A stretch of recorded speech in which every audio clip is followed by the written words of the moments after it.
What's up, loves? Welcome back to my channel. Okay, so you are going to watch me take this from the phone and bring it to life. And as we do that, we are going to talk about how I started printing and how I got into the printing business.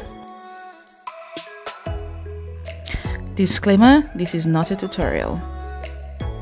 I just decided to do a voiceover and talk about the printing business, and then if you like that content or you'd like to see more about printing or see me do or create more designs, then you can let me know in the comment section or any other questions that you might have about my printing business.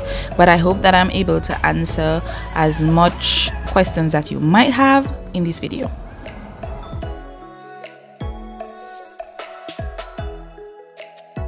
How I started printing. Okay, first we have to go way back to before Maria, right? So Maria happened in 2017, and for those of you who knew me or know my history, I worked at Ross University for 9 years.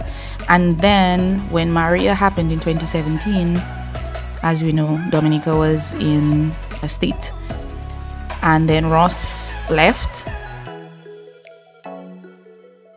When Ross left, I was one of the first persons who was made redundant, quote unquote, and I was out of a job. Maria happened in September, and I was out of a job in October, September, October, November towards December.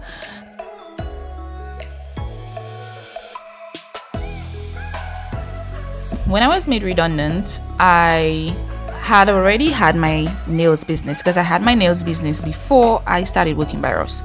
I started my nails business when I was 19, and then I got a part-time job at Domlec. I worked there for some time on contract, and then I got the full-time offer at Ross, and that was since 2008. So I've been working at Ross from 2008 up until 2017. So anyways, when I became redundant, I decided that I was gonna go back to doing nails full-time, because I initially wanted to do nails full-time, but I guess I didn't have the confidence, or I didn't feel that I was ready enough. And when I had my son, I decided the smarter thing was to stay with my job, because I mean, it's going to be challenging to be able to do nails and work in chemicals while being pregnant. So when I got pregnant, I decided to stay. Soon after I had my son, I was ready to go, but I still just didn't have the courage, I would say. I wasn't really my mind wasn't really set to make that move.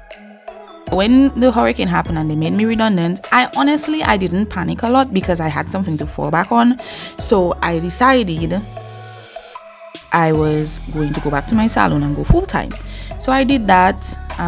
When everything was paid off and stuff, I used some of that money to be able to go back into my business and make it better, because now that I was working full-time, I had to have more resources, more supplies, get better equipment and that kind of stuff. So I decided that I was going to take some of that money and revamp my business.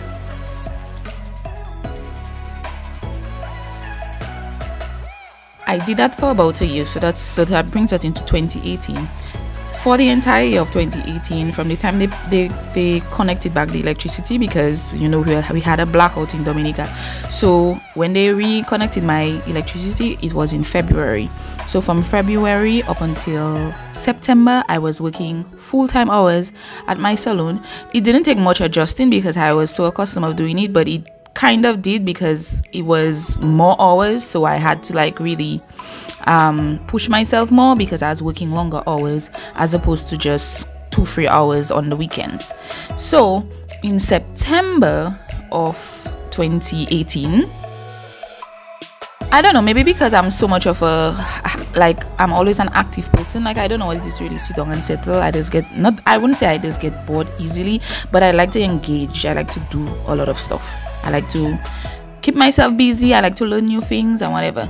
So I was sitting down and I was thinking, by the time I finished doing nails, it's I don't have nothing to do. I was I don't have nothing to do. I was feeling idle, and I don't like feeling idle.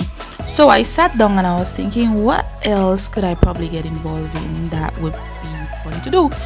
And I came up with printing because I'm thinking in Portsmouth we don't have no places that actually does printing. Everything you have to go Roseau, everything is Roseau. So I'm like, maybe I could do printing. So I thought about printing on shirts. I knew a guy who was doing printing in Portsmouth already, but he hadn't been doing it for a while. And I knew he was doing vehicles, but I didn't know he was doing clothing, only to find out sometime after he was in fact doing clothing, but not as much. But I didn't let that stop me because I had already made up my mind and started putting things in place. I went online, I looked at stuff that I needed, I figured out how much it would cost to be able to start off, and in September I started the journey. And like anything else, when you're starting something new, it is very overwhelming. I never did think, like I think ultimately I knew like it would work, but I guess I didn't expect it to become what it became, because I was doing it from home. So I was always like, just, you know, people want something to do, they'll come at home and whatever. And then it started to grow and grow and grow, and then I realized, hey, I actually have a printing business. But it was also at that time I had to be honest with myself, and then I realized that I could not actively do both of them side by side. So I had to think of something else and another way to be able to, you know, manage both of them. And I decided to just do my nails as primary and then do printing as secondary. So when I don't have nails to do, I do printing and vice versa. And since then, I have been able to keep both of them going. That's a quick summary of how I ended up doing printing. And my business name is ImPressionz Plus. You can check it out on Facebook and Instagram. So if you want to know more, you can leave a comment. Remember to subscribe and hit on the notification bell for the next time I upload a video.